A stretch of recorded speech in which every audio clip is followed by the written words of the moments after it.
So hi everyone, welcome back to 90 days NCERT blog challenge. तो आज है 17वां दिन और हमेशा की तरह मैं लेट ही उठा हूँ। आज नींद खुलने में कुछ ज़्यादा ही लेट हो गया और 6:30 पे मेरी नींद उठी। तो सबसे पहले रेडी होकर चलते हैं जिम, क्योंकि और ज़्यादा लेट नहीं कर सकते। गर्मी सुबह से ही बहुत तगड़ी है, तो कुल 40 से 45 मिनट में वर्कआउट किया और वर्कआउट करने के बाद से मैं वापस चला आया रूम पर।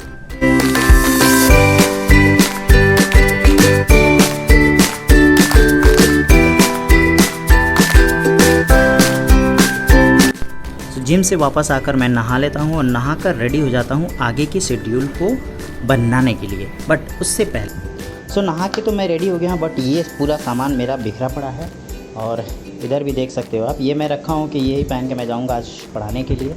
बट उससे पहले सबसे पहला काम है आज चावल बनाना, क्योंकि मेरी ड्यूटी है चावल बनाने का। मेरी सिस्टर गई है कोचिंग पर, तो देखते हैं कुकर खाली है कि नहीं। चलो, कम से कम इसको धुलना तो नहीं पड़ेगा। अपने अकॉर्डिंग 3 से 4 मुट्ठी, 1, 2 और 3। मेरी सिस्टर ज़्यादा चावल खाती नहीं है, मुझे ही खाना होता है, तो मैं अपने अकॉर्डिंग जितना खाना होता है उतना ले लेता हूँ। अब इसको कई पानी धुलना पड़ेगा।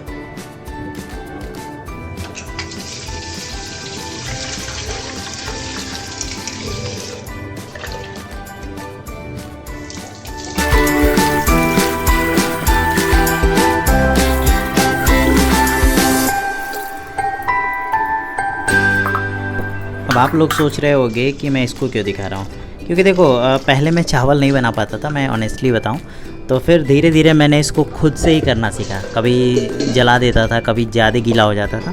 तो अब मैं क्या करता हूँ कि जो चावल की फ्लोर होती है उससे सिर्फ 2 नाखून ऊपर मैं पानी रखता हूँ और उसके बाद जो टेस्टी बनता है खाकर मज़ा आ जाता है। सॉरी, ठीक आ रही है।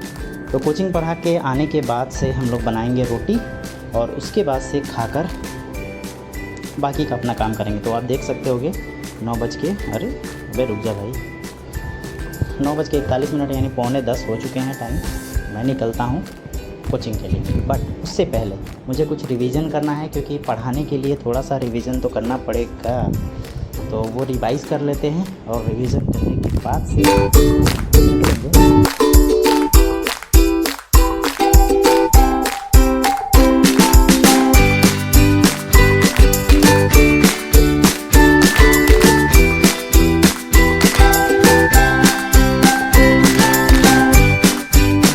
रिवीजन करके रेडी होके मैं आ जाता हूँ अपने कोचिंग पे। और देख सकते हो कितनी तगड़ी धूप है।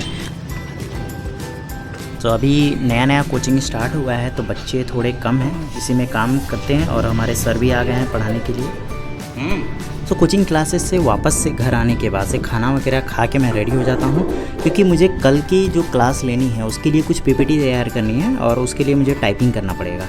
तो सबसे पहले अपने कंप्यूटर को लेते हैं और पूरे 1.5 से 2 घंटे अब टाइपिंग करनी पड़ेगी। और मेरा पुराना वाला पीसी जो लैपटॉप था वो गिरने से ख़राब हो गया है और मैं जब उसको ओपन किया था तो उसमें शॉर्ट सर्किट हो गया। तो अभी जो ये मैं कीबोर्ड से टाइप कर रहा हूँ, इससे उंगलियाँ मेरी बहुत ज़्यादा दर्द हो रही है। और नया कोचिंग है तो भाई खुद ही सब सारा चीज़ करना पड़ता है। तो खैर देखते हैं अभी कहाँ तक अपने हाथ से करना पड़ेगा, और जैसे अर्निंग होगी हम लोग इसके लिए दूसरा बंदा कोई हायर कर लेंगे, वो हमारा काम कर दिया करेगा। आज एक चीज़ सुबह से ही भूल रहा है, हमने आज का टू डू लिस्ट तैयार नहीं किया है। तो सबसे पहले अपने टैब पर, जो सैमसंग का मैंने टैब लिया है, इस पे हम लोग सबसे पहले आज का टू डू लिस्ट तैयार करेंगे, क्योंकि शेड्यूल बनाना बहुत ज़रूरी है। ये आपको ऑर्गेनाइज़ करता है। देखो, मैं हमेशा एक स्टेप आगे लेके चलता हूँ कि अगर शेड्यूल में एक चीज़ें आप ज़्यादा इंक्लूड करोगे, अगर आपके पास टाइम नहीं भी बचता है, तो आप प्रॉपर जितना लेके चलते हो डेली, वो टारगेट आपको अचीव हो जाएगा। तो इसके लिए टू डू लिस्ट बनाना बहुत ज़रूरी होता है। तो सबसे पहले टू डू लिस्ट तैयार कर लेते हैं, उसके बाद से चलते हैं आज के फर्स्ट स्टेप पर। मैंने आज की टाइपिंग स्टार्ट कर दी और मैंने जो पुराना वाला सिस्टम था, जैसा कि मैंने बताया कि वो गिरने से ख़राब हो गया, मैंने ये इसको करीब 27 पेजेस मैंने टाइप किया था और मैंने उसका बैकअप नहीं रखा था। और ये सबसे बड़ी गलती की, जब वो गिरा तो पूरा का पूरा हार्ड डिस्क उसमें क्रैश हो गया है। तो अब ये है कि मैं उसको कहीं यूज़ नहीं कर सकता, मेरा पूरा जो भी मैंने टाइप किया था वो सारा गायब हो गया। तो एक चीज़ मुझे थोड़ी सी बुरी फील हुई। लेकिन खैर चलते हैं, देखते हैं, दोबारा से टाइप करेंगे और चीज़ों को ऑर्गेनाइज तरीके से करेंगे। तो अभी मैंने कॉफ़ी बनवाया है, थोड़ा सा क्योंकि मुंह और पेट चलते रहना चाहिए तभी दिमाग अच्छे तरीके से। तो थोड़ा सा अपने आप को मोटिवेट रखने के लिए मैं कॉफ़ी ले लेता हूँ और साथ ही साथ नमकीन।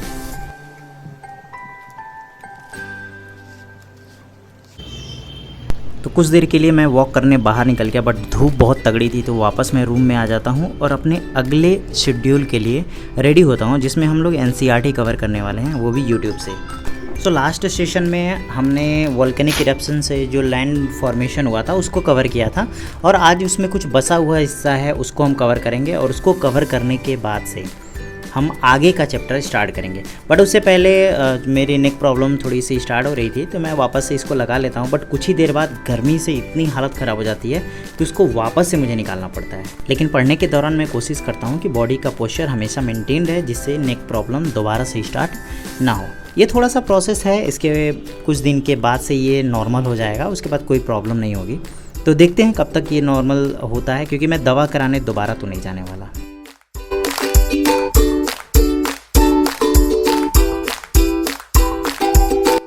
अब एक ही पोस्चर में लंबे टाइम तक बैठने के बाद से थोड़ा सा इरिटेशन फील हो रहा था, तो मैं चला आता हूँ नीचे लस्सी लेने के लिए, दही।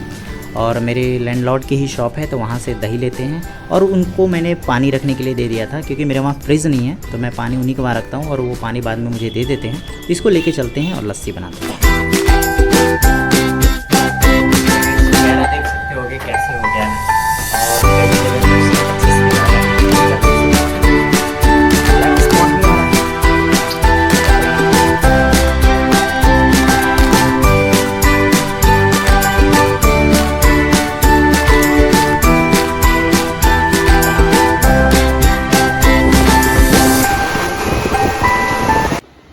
इसका झाग इतना शानदार दिख रहा था कि मेरी प्यास बहुत ज़्यादा बढ़ जाती है, तो मैं फटाफट इसको लेता हूँ और इन्जॉय करता हूँ। गर्मी में कॉफ़ी या चाय के बजाय अगर आप लस्सी लेते हो ना, तो ये आपके बॉडी के लिए बहुत ही अच्छा होता है, आपके हेल्थ के लिए भी काफ़ी अच्छी होती है, क्योंकि ये एक और जब ऐसी चीज़ें हम लोग बनाते हैं तो हमारे लैंडलॉर्ड कहते हैं कि एक गिलास भाई हमारे लिए भी, तो उनके लिए बचा हुआ एक गिलास हम लोग लेके जाते हैं।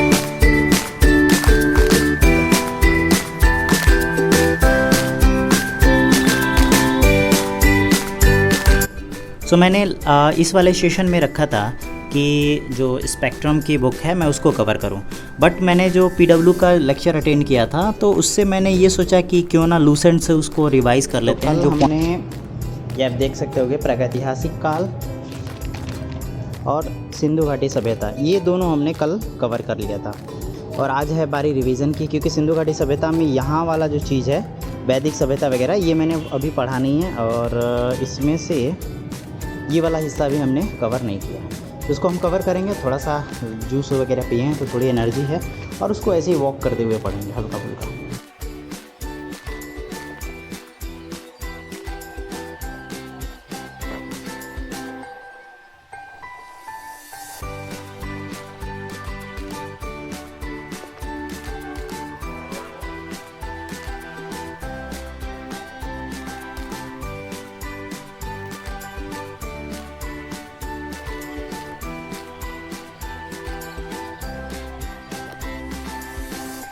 सो लूसेंट से हमने जो टास्क लिया था उसको हमने कवर करने के बाद से एक बार रिवाइज़ भी कर लेंगे, क्योंकि देखो रिवीजन बहुत ज़रूरी होता है। और लूसेंट से मैं कोशिश करता हूँ कम से कम चीज़ों को सेलेक्ट करने के लिए, क्योंकि देखो ये पूरी हर एक लाइन, हर एक पॉइंट, हर एक वर्ड इम्पॉर्टेंट होता है, और ये फैक्चुअल चीज़ें होती हैं जो आपको याद रखनी ज़रूरी होती हैं। तो आप बहुत ज़्यादा पढ़ लोगे ना तो ये भूलेगा, और ये लंबा प्रोसेस है। आपको पता है कि UPSC या फिर UPPCs की अगर आप प्रिपरेशन कर रहे हो तो ये लंबा प्रोसेस है, तो इसमें आपको धैर्य रखने की ज़रूरत।